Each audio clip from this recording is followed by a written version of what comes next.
नमस्ते, माझं नाव आर.पी. सुरेश चाचले. ह्या माझ्या पत्नी श्रीषा आर.पी. चाचले. आमच्या लग्नाला जवळजवळ 7 वर्ष झाले. आम्ही बाळासाठी खूप ट्राय केलं, म्हणजे पहिले 1-2 वर्ष नॉर्मली ट्राय करत होतो. त्याच्यानंतर आम्ही आमच्या नातेवाईकांच्या थ्रूने डॉक्टरांचा सल्ला घेतला. म्हणजे डॉक्टरांनी ट्रीटमेंट चालू होती. ट्रीटमेंट चालू असताना रिस्पॉन्स बरोबर भेटत नव्हतं. म्हणजे आम्ही खूप ठिकाणी, म्हणजे जवळजवळ 5-6 ठिकाणी आम्ही ट्रीटमेंट चालू केली. काय 5-5, 6-6 महिने आमची ट्रीटमेंट चालू होती. तर तिकडे ट्रीटमेंट चालू असताना श्रीषाची म्हणजे पाळी वगैरे व्यवस्थित होती, पण जे अंड तयार व्हायला पाहिजे ना, ते अंड तयार नव्हतं होत. म्हणजे काही ठिकाणी अंड तयार होत होते, पण ते जी फुटण्याची क्षमता असते त्यांची, त्या तारखेला फुटायला पाहिजे, ज्या दिवसांनी फुटायला पाहिजे, ते फुटत नव्हते. ते उशिरा फुटत होते.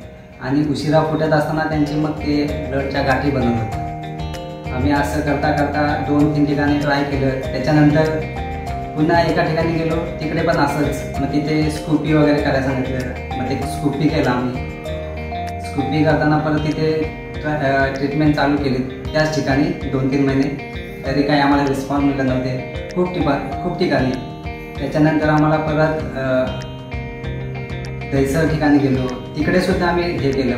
5-6 महिने ट्रीटमेंट चालू केली, पण आम्हाला रिस्पॉन्स काही मिळतच नव्हतं.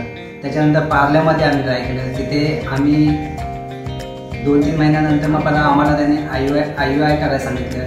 ते सुद्धा केलं, पण ते आमचं IUI सक्सेस नाही झालं. त्याच्यानंतर मग आम्ही माझ्या वहिनी, म्हणजे प्रीतीची ताई, ती माझी वहिनी आहे, त्यांनी आम्हाला नाळासोपाऱ्यामध्ये बोलवलं. त्यांनी मग आमचं उज्ज्वला सोनवणे म्हणून मॅडम आहे, त्यांच्याकडे आम्ही ट्रीटमेंट चालू केली. 2-3 महिने त्यांच्याकडे ट्रीटमेंट चालू केली. आणि मग 4थ्या-5व्या महिन्यात मग आम्हाला त्यांचं रिझल्ट मिळाले. त्याच्यानंतर आम्ही सोनोग्राफी केली. त्याच्यामध्ये आम्हाला ट्विन्स दाखवत होते. ट्विन्स होते. आम्हाला खूप आनंद झाला. दोघांनाही खूप आनंद झाला. त्याच्यानंतर एकाच दुसऱ्या दिवसामध्ये काहीतरी थोडंसं नॉर्मल खोकळा झालं आणि एक बाळ त्यातलं मिसकॅरेज झालं. मग आम्ही मॅडमने येऊन भेटलो. मॅडमने सगळे रिपोर्ट पाहिले आणि मग त्याने आम्हाला सजेशन केलं आणि त्याने ओम साई क्लिनिक हॉस्पिटल नाळासोपारा या ठिकाणी पाठवलं. त्यांचे खूप खूप आभार. आणि मग आम्ही इथे येऊन Swapnil sir, Parsewarkar sir, Shabana madam आणि प्रियंका मॅडम यांनी आम्हाला चांगलं सजेस्ट केलं, गाईड केलं. त्याने आमचे रिपोर्ट्स बघितले आणि मग आमची ट्रीटमेंट चालू झाली. त्याच्यानंतर मग आमची ट्रीटमेंट चालू झाली. त्याच्यानंतर मग आम्हाला ट्विन्स होते. मग त्यातलं एक मिसकॅरेज झालेलं, त्याच्यावरती आम्हाला ट्रीटमेंट केली. त्यातलं एक ते बाळ व्यवस्थित आहे आणि आता प्रेग्नन्सीसुद्धा व्यवस्थित पार केली. आणि जवळजवळ आम्हाला या ठिकाणी येऊन 6-7 महिने झाले ट्रीटमेंट चालू असताना, आणि व्यवस्थित पार पडले. आणि जवळजवळ म्हणजे शेवटच्या क्षणाला बाळ म्हणजे नॉर्मलीच होतं, पण काही कारणास्तव म्हणजे त्याची मान जी पोझिशन होती ना, ती थोडी वरच्या साईडला होती. त्याच्यामुळे आम्हाला सिझरिंग करावं लागलं. आणि सिझरिंगसुद्धा व्यवस्थित पार पडलं आणि बाळ व्यवस्थित म्हणजे आलं. आणि मुलगा झालं. आम्हाला खूप अभिमान झालं. माझ्या पत्नीला आणि मला खूप खूप आनंद झाला. आणि मी एकच सांगू इच्छितो की विवाहित जोडप्यांना जर का तुम्हाला जर प्रेग्नन्सी, काही लोकांचं कसं असतं की फॅमिली प्लॅनिंग असतं, ते फॅमिली प्लॅनिंग करतात की बाळ आपल्याला आत्ता नको आहे, नंतर हवं आहे. पण देवाच्या कृपेने जर तुम्हाला बाळ जर होत असेल ना, तर त्याचा खरोखर आनंद घ्यावा तुम्ही. इथे आम्हाला उज्ज्वला सोनवणे मॅडमने आम्हाला सजेस्ट केलं की ओम साई क्लिनिक, इथे त्याने आम्हाला पाठवलं. तिथे मग आल्यानंतर आम्ही पारसेकर सरांकडे भेट घेतली. पारसेकर सरांनी आमचे रिपोर्ट बघून आम्हाला त्यांनी चांगल्या प्रकारे सजेस्ट केले.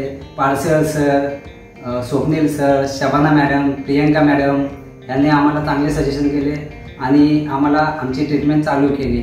जवळजवळ आम्हाला इथे येऊन 7-8 महिने झाले त्यांनी ट्रीटमेंट चालू केली आणि मग आम्हाला छोटंसं बाळ झालं आणि इथल्या स्टाफ वगैरे बाया वगैरे आहेत त्यांनी आम्हाला सगळी आमच्या मुलाची आणि माझ्या मिसेसची चांगली काळजी घेतली. इथली सुविधा वगैरे चांगली आहे, हॉस्पिटल एकदम चांगलं आहे आणि हे हॉस्पिटल नालासोपारा येथे ओमसाई क्लिनिक म्हणून आहे. आणि तसेच मला सांगू इच्छितो की जे नवविवाहित जोडपे आहेत त्यांचं काही फॅमिली प्लॅनिंग असतं, त्यांनी मला तर वाटतं की त्यांनी फॅमिली प्लॅनिंग न करता जर देवाच्या कृपेने जर तुम्हाला मूल झालं असेल तर त्याचा तुम्ही खरोखर आनंद घ्यावा. आणि काही लोकांना जर म्हणजे आमच्यासारखं की काही मुलांना प्रेग्नन्सी राहत नसेल तर त्या लोकांनी खरोखर इथे नालासोपारा येथे ओमसाई क्लिनिक म्हणून आहे, तिथे तुम्ही येऊन भेट द्यावी खरोखर. आणि नालासोपारा येथे एक आहे आणि वसई येथे ओमसाई क्लिनिक आहे, एव्हरी सनशाईन इथे. धन्यवाद.